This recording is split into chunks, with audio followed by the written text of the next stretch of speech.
Quelles sont les motivations des personnes qui souhaitent entreprendre? Dans cette vidéo, je vais vous en partager 5. Mais avant toute chose, si vous arrivez sur ma chaîne YouTube et que vous ne me connaissez pas, je m'appelle Gabriel Moreau et je suis consultant formateur dans le domaine de l'entrepreneuriat. Effectivement, j'accompagne les entrepreneurs ou les futurs entrepreneurs de l'élaboration de leur projet jusqu'au décollage de leur activité. Et pour cela, j'utilise un procédé que j'ai créé qui s'appelle la pyramide de 1000.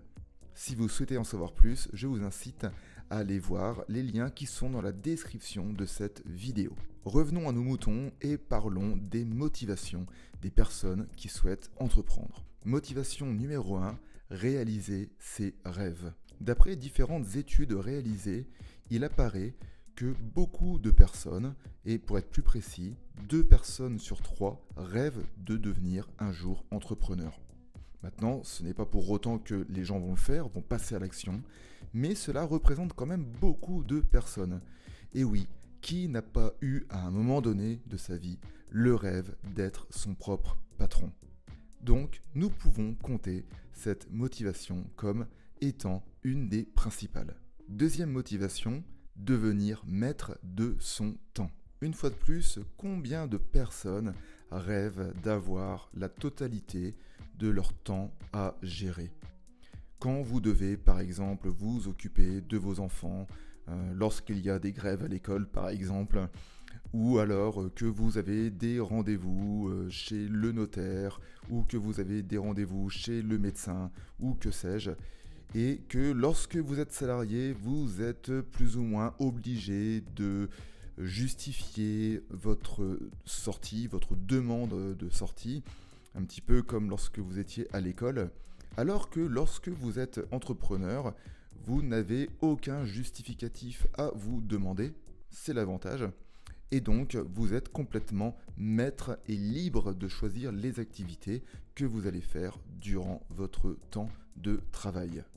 Me concernant, je peux vous dire que cette notion-là est pour moi beaucoup plus importante que la notion de richesse en termes de finances.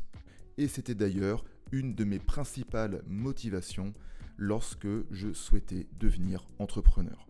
En parlant de motivation, passons à la troisième. Il s'agit de gagner plus d'argent.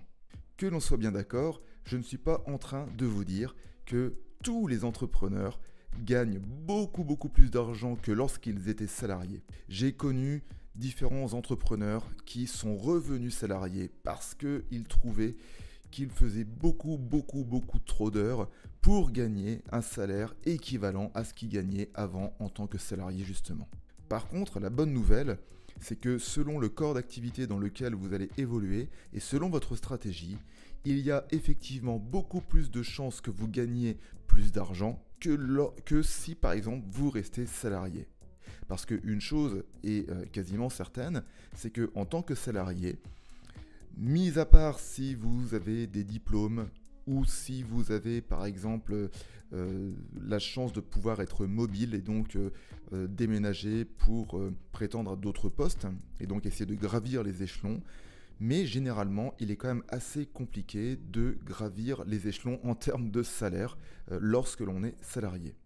Quatrième motivation des futurs entrepreneurs, c'est celle de devenir indépendant. D'ailleurs, ce n'est pas pour rien que même légalement parlant, nous parlons de travailleurs indépendants. L'indépendance, la liberté. Lorsque vous prenez les décisions, c'est vous qui les prenez. Ce n'est pas votre patron qui va prendre les décisions pour vous. Vous voulez choisir un type de stratégie? Encore une fois de plus, c'est vous qui la choisissez. Vous souhaitez prôner des valeurs? Encore une fois de plus, c'est vous qui choisissez, c'est pas votre patron.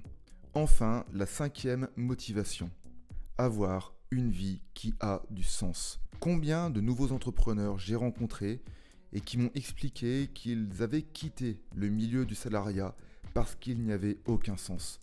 Ils travaillaient pour un salaire et ce salaire leur permettait de payer leurs factures. Est-ce que c'est une vie qui a du sens? En tout cas pour eux, ce n'était plus le cas. Je l'ai vécu aussi, j'ai été dans ce cas-là, et je peux vous dire que je ne retrouvais aucun sens dans ce que je faisais. À partir du moment que vous vous levez le matin pour vivre de votre passion, vivre d'une activité qui vous fait vibrer, eh bien je peux vous dire que vos journées seront beaucoup plus attrayantes. De plus, et je terminerai par ça, je commence à voir émerger autour de moi que la crise que nous vivons depuis maintenant 2 ans vient accélérer cette notion de travailler en ayant du sens.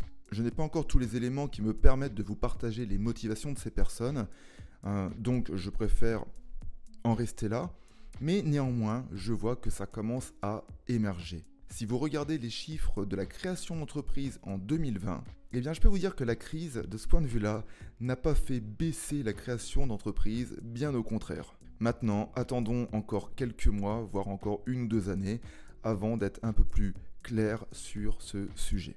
Et vous, est-ce que vous vous retrouvez dans une de ces motivations? D'ailleurs, que vous soyez une personne qui a envie d'entreprendre ou peut-être une personne qui a déjà entrepris il y a peu de temps, eh bien, est-ce que vous vous retrouvez dans ce genre de motivation? N'hésitez pas à le partager dans les commentaires. En attendant de se retrouver, je vous souhaite une agréable semaine.